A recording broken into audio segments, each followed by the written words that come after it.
সকাল এক অপূর্ব প্রশান্তিতে ভরা সময়। একটি সরু কাঁচা রাস্তা সোজা চলে গেছে দূর রাস্তাটির দুই পাশে। পাশাপাশি বয়ে চলেছে দুটি শান্ত পুকুর।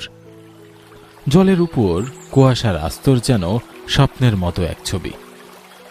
কিছুটা এগিয়ে গেলে সেই রাস্তা ঢুকে পড়েছে এক নিঃসঙ্গ গ্রামে। রাস্তাটির দুই পাশে ছায়াময় গাছের সারি, বাতাসে পাতার মৃদু শব্দ। কেউ একজন ধীরে ধীরে ভ্যান চালিয়ে যাচ্ছে, আর কেউ বা সাইকেলে চড়ে কাজে যাচ্ছে। সব মিলিয়ে এক জীবন্ত পরিবেশ। রাস্তার ঠিক ধারে একটুখানি ফাঁকা জায়গায় গড়ে উঠেছে ছোট্ট একটা চায়ের দোকান। সেই দোকানে বসে আছে তিন বন্ধু, রাকেশ, নগেন আর তুষার। চায়ের কাপ হাতে আলোচনায় মগ্ন তারা। গ্রামের সকাল যেন নিজের মতো করে গল্প শুরু করেছে। ঠিক তখনই দূর থেকে ভেসে এলো সাইকেলের কিরিং কিরিং শব্দ। এগিয়ে আসছে ভূপেন, পিছনের কেরিয়ারে বাঁধা একটি থলে, চোখে চেনা হাসি। সাইকেলটা দোকানের একপাশে ঠেকিয়ে হাঁপাতে হাঁপাতে এসে বসে পড়ল।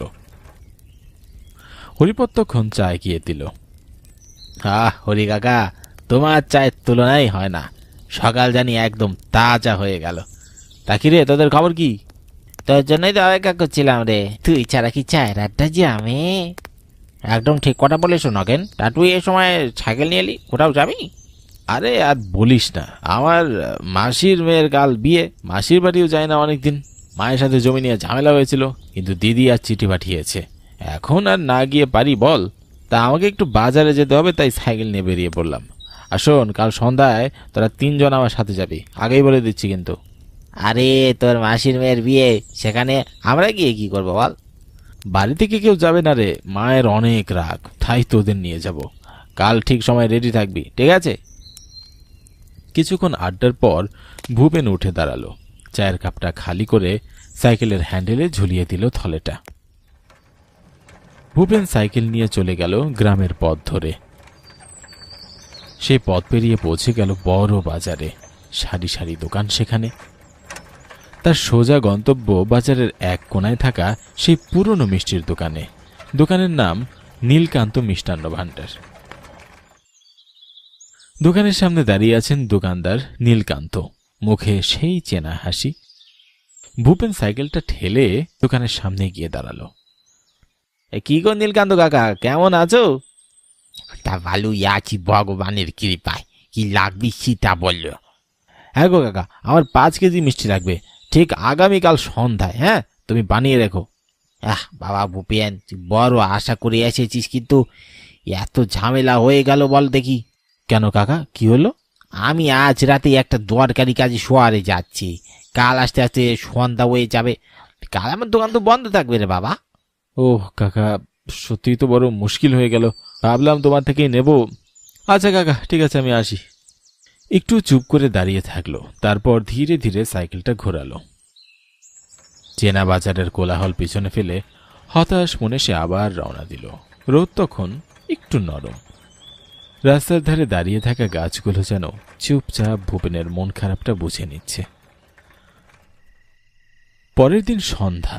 আকাশের রংটা বদলে গিয়ে ধূসর কমলা ছোঁয়া পেয়েছে। গ্রামের কাঁচা রাস্তা ধরে এগিয়ে চলেছে একটি গরুর গাড়ি। গাড়ির উপর বসে আছে 4 বন্ধু, ভূপেন, রাকেশ, তুষার আর নগেন। সবার মুখেই মিশে আছে এক উৎসবের আনন্দ। গরুর গাড়িটা চলে যাচ্ছে। চারপাশে এই সন্ধ্যা যেন এক অলৌকিক শান্তির চাদরে মুড়ে দিচ্ছে পথটাকে। ভূপেন, বেশ ভালোই হলো রে, তোর সাথে গ্রামের রাস্তাটাও দেখা হলো। কি যে সুন্দর, ভালোই লাগছে। তা বলছে ভূপেন, আর কত দূর তোর মাসির বাড়ি? রাত তো বেশ হয়ে আসছে। আর বেশি দূরে নয়, আমরা রাত 11টার মধ্যে পৌঁছে যাব। দিদির বিয়ে তো আজ রাতেই হবে। গরুর গাড়িটা ধীরে ধীরে চলতে চলতে একসময় হঠাৎ দাঁড়িয়ে পড়ল এক বিশাল বটগাছের সামনে। এই গাছের বয়স 100 বছরের থেকেও বেশি হবে। সেই ছায়ার নিচেই বসে আছে গ্রামের বড় ছোট হাট বাজার। চারপাশে আলো ঝলমলে, সারি সারি দোকান দেখা যাচ্ছে। সব মিলিয়ে মনে হচ্ছে এ যেন এক মেলা বসেছে হাটে। তবে গরুওয়ালা রামু অবাক হয়ে বলে ওঠে, কি ভেবেন, ওগুলো হাটে থেমে গেল কেন? আরে কাকা, দেখছো না সামনে কি বড় হাট লেগেছে, কত আনন্দ করছে সবাই। কেন চল তো হাটটা একটু ঘুরে দেখি, আর আমার মিষ্টিও এখান থেকেই কিনে নেব। আরে চল, মজা হবে, মিষ্টির গ্রানে ভালোই লাগছে। ওদিকে যেও না তোমরা, হঠাৎ রাস্তায় এভাবে গরু গাড়ি থেমে যাওয়া ভালো লক্ষণ নয়, শুভ। আরে কাকা, কি যে বলছো না তুমি, আমরা একটু ঘুরে আসি। তারা হাটের ভিতরের দিকে গেল। চারপাশে যেন মানুষের স্থল, একটা জীবন্ত নদীর মতো মানুষের ভিড় বয়ে যাচ্ছে। তবে কেউ কারোর সাথে কথা বলছে না। সবার আগে চোখে পড়ে বড় একটা মাছের বাজার। ছোট ছোট টিনের ড্রামে ঠাসা বিশাল সাইজের কাতলা, পাশেই চ্যাং মাছ, রুই মাছ, তাজা ঝকঝকে মাছগুলো যেন চোখকেই আরাম দিচ্ছে।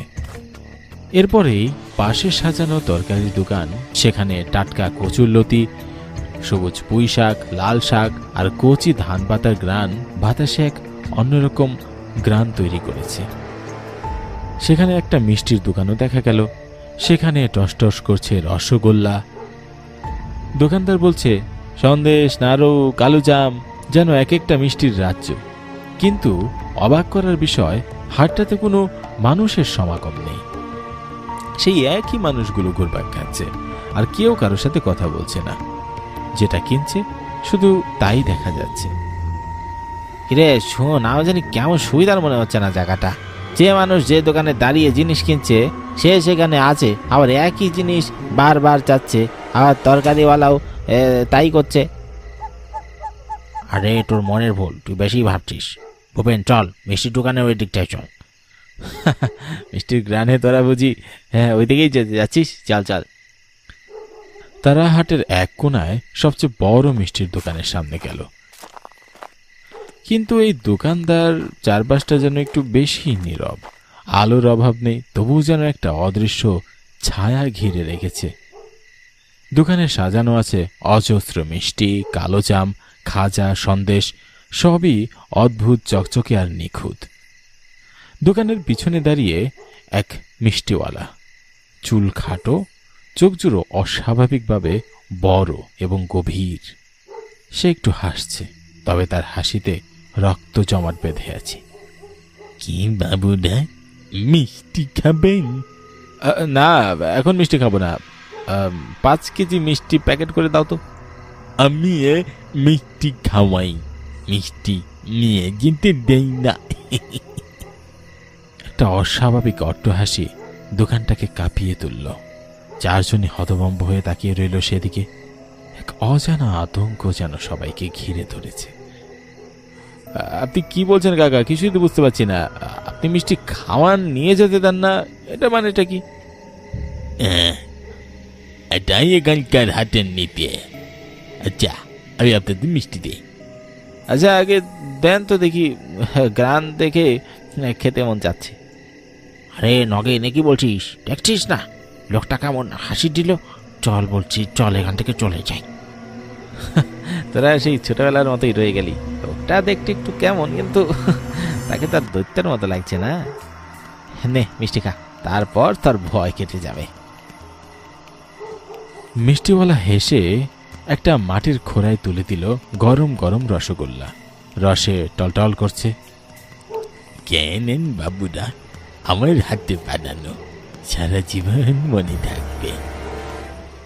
চার বন্ধু একে অপরের দিকে তাকাচ্ছে আর খাচ্ছে। তারপর রাস্তার পাশে ছোট্ট একটা বেঞ্চে গিয়ে বসে। হালকা ঠান্ডা হাওয়া, হাটের কোলাহল দূরে মিলিয়ে যাচ্ছে। সত্যি অসাধারণ মিষ্টি। আর একটা আরাম আর একটা প্রশান্তি বুকের ভেতর ছড়িয়ে পড়ছে। আহ, মিষ্টির কি সুস্বাদু রে ভাই, কি বল নাগেন? আরে একদম মনে হচ্ছে যেন অমৃত খাচ্ছি। তখন কি বললি যেন, লোকটা কি অদ্ভুত। ওয়েছে আর মজা নিস নে ভূপেন, রাত হলো, এবার নে, আমাদের যাওয়া দরকার। যাবো রে, তবে আফসোস একটাই, মিষ্টিগুলো মজা ছিল কিন্তু কাকা তো নিয়ে যেতে দিল না। মিষ্টি খাওয়া শেষ করে চার বন্ধু আবার উঠে দাঁড়ায়। কিন্তু বাতাস যেন কিছুটা বদলে গেছে। ভূপেন ধীরে এগিয়ে যায় মিষ্টিওয়ালার কাছে। কত টাকা হলো দাদা? আমি টাকা নেই না, আমি নেই প্রাণ। হঠাৎ তার মুখ আগের মতো আর নেই।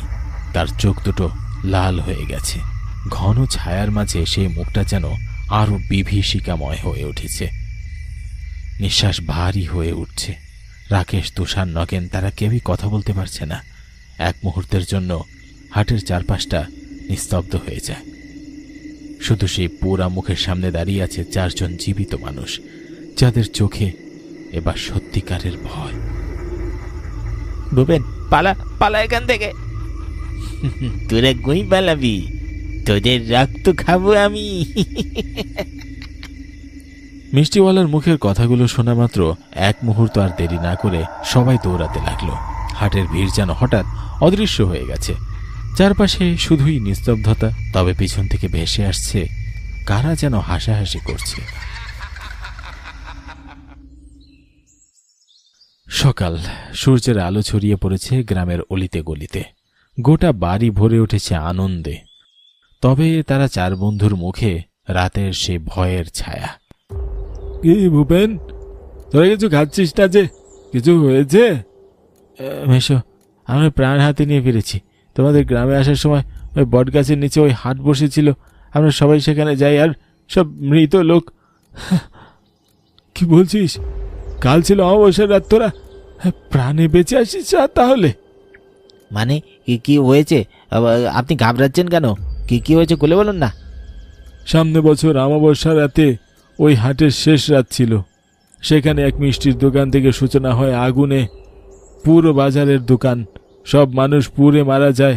কিন্তু এখন তোর কথা শুনে মনে হচ্ছে কাল আবার অমাবস্যার রাত ছিল। না না, ঈশ্বর তোদের বাঁচিয়েছেন। কিন্তু ভূপেন, তুই যে আসবি বাবা, আমাকে তো জানাসনি। এসো, দিদি চিঠি লিখেছিল, মা তো জানোই, জানলে আমাকে আসতে দিবে না, তাই বন্ধুদের নিয়ে চলে এসেছি। মনে রাখিস, ওদিক দিয়ে আর কখনো অমাবস্যার রাতে আর যাতায়াত করবি না। মেশোর মুখ থেকে পুরো রহস্যটা শুনে সকলেই পাথরের মতো চুপ হয়ে গেল। তাদের চোখ আবার আতঙ্কে ভরে গেল। তারা মনে মনে একটা প্রতিজ্ঞা করে ফেলল, যতদিন বাঁচবে আর কোনো দিন অমাবস্যার রাতে ভবানীপুরে সেই হাটের পথ পেরোবে না।